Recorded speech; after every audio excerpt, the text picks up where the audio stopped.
Libby, how do you define financial planning and why is it important, do you think? Financial planning is really about getting your financial house in order. I think most of us think we're doing the right things. We think we have ideas to what we spend, what we make, what the buckets we're doing with our money, but most people just don't. I mean, TFSA, RRSP, RESP, RRIF, non-registered fund, holding company, taxation, it's just really super complicated. So what we do with our financial planning is we create a model that's based on what you're already doing. And then we'll say to you, here are some efficiencies, here are some things that maybe you don't need to do. And then when somebody in real time can see what they're doing, they have some predictability. So I think financial planning is super important just to make you feel good about what you're already doing. And because everybody's biggest fear is they're dumb, they're missing out on something, they don't understand it. And we've all been told since kindergarten there's no dumb questions, but nobody wants to put up their hand and be the one to ask. So I think financial planning is just really super important as a ground basement to start from, to say, have I got it all messed up or am I doing okay? And generally everybody's doing okay, but it makes them feel good to have a plan. And to that point about people feeling dumb maybe, do you think the average person when they're looking for a financial planner, they don't know where to start, they don't know how to do it, and so, I mean, what are some of the keys in terms of finding the right fit for a person? I don't think our industry has it right. There are some financial planners who are fee for service. They can be quite expensive, and my experience has been you get handed a dossier like this, and it's so intimidating, and you don't know how to read through it yourself, that people just file it in a drawer and go, oh my God, I can't face this.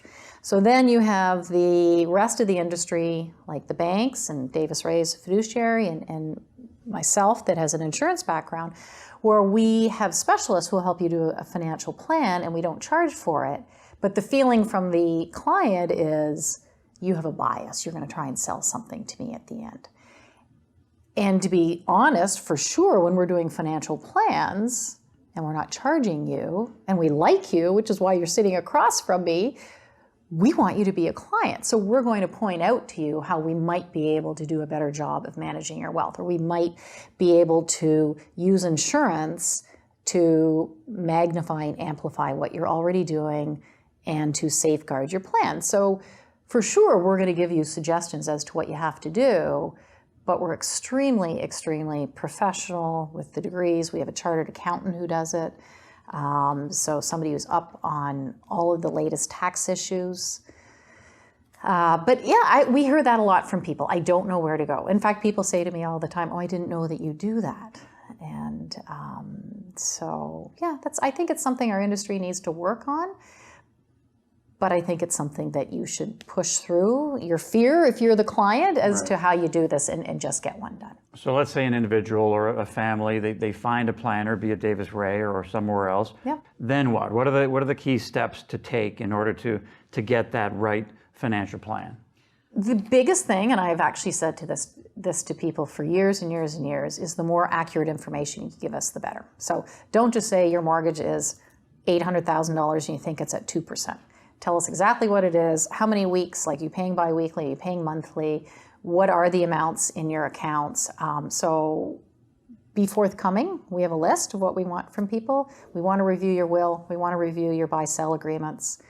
We often see that agreements don't match each other. So somebody who's a business owner has a buy-sell agreement that says he must sell his shares to his partner, but his will is actually leaving his shares to his wife. So if something were to happen, that's a nightmare. So being as much detail-oriented as you can with the information you give us, but also just being honest with how you feel, right? Well, are you conservative with your money? Are you not?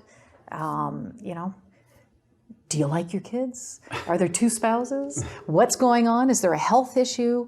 So the more honest you can be with a planner, the more that we can help you. So as a fiduciary, we are held to absolutely confidentiality and non-biased advice, which I think is important. And Libby, do you find that you run into people who say, well, yeah, I've kind of got a financial plan, but not really. I don't really need one. And if so, what are some of the reasons they give for not going through the whole process? Well, I think people lead very, very busy lives, and the whole thought of trying to pull together like purse strings, where is my mortgage statement? Where is my investment statement? Where is my buy-sell agreement? So it takes time, and we actually explain that to people up front. Your job is in the very beginning. Time. Pull it all together, send it to us, and we'll look after it. We like to review all the documents, and that's why we really push clients to get together as much information as they can. But a lot of people are just like, who wants to come home after work and as they, start dinner, say, oh, honey, we got to, grab all this information.